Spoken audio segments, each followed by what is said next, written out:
بادل گرجنے کے موقع پر پڑھی جانے والی حضرت امام زین العابدین علیہ السلام کی دعا۔ شروع نام سے اللہ کے جو بڑا مہربان نہایت رحم کرنے والا ہے۔ بار الہ، یہ ابر و برق تیری نشانیوں میں سے 2 نشانیاں اور تیرے خدمت گزاروں میں سے 2 خدمت گزار ہیں، جو نفع رساں رحمت یا ضرر رساں عقوبت کے ساتھ تیرے حکم کی بجاوری کے لیے رواں دواں ہیں۔ تو اب ان کے ذریعے ایسی بارش نہ برسا جو ضرر و زیاں کا باعث ہو، اور نہ ان کی وجہ سے ہمیں بلا و مصیبت کا لباس پہنا۔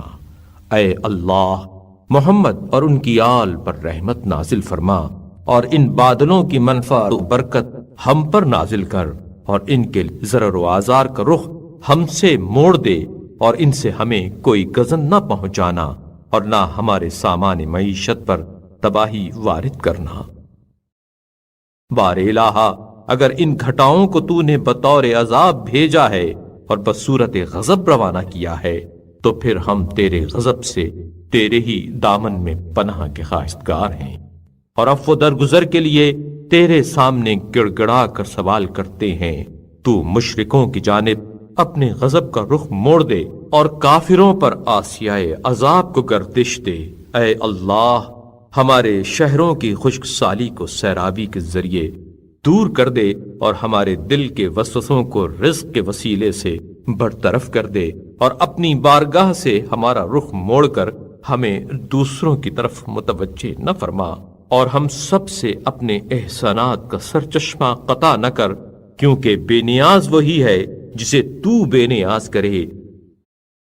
اور سالم و محفوظ وہی ہے جس کی تو نگہداشت کرے، اس لیے کہ تیرے علاوہ کسی کے پاس مصیبتوں کا دفیہ اور کسی کے ہاں تیری سطوت و ہیبت سے بچاؤ کا سامان نہیں ہے۔ تو جس کی نسبت جو چاہتا ہے حکم فرماتا ہے، اور جس کے بارے میں جو فیصلہ کرتا ہے وہ صادر کر دیتا ہے۔ تیرے ہی لیے تمام تعریفیں ہیں کہ تو نے ہمیں مصیبتوں سے محفوظ رکھا، اور تیرے ہی لیے شکر ہے کہ تو نے ہمیں نعمتیں عطا کیں۔ ایسی حمد جو تمام حمد گزاروں کی حمد کو پیچھے چھوڑ دے، ایسی حمد جو خدا کے آسمان و زمین کی فضاؤں کو چھلکا دے، اس لیے کہ تو بڑی سے بڑی نعمتوں کا عطا کرنے والا اور بڑے سے بڑے انعامات کا بخشنے والا ہے۔ مختصر سی حمد کو بھی قبول کرنے والا، اور تھوڑے سے شکریہ کی بھی قدر کرنے والا ہے، اور احسان کرنے والا، اور بہت نیکی کرنے والا، اور صاحب کرم و بخشش ہے۔ تیرے علاوہ کوئی معبود نہیں ہے، اور تیری ہی طرف ہماری بازگشت ہے۔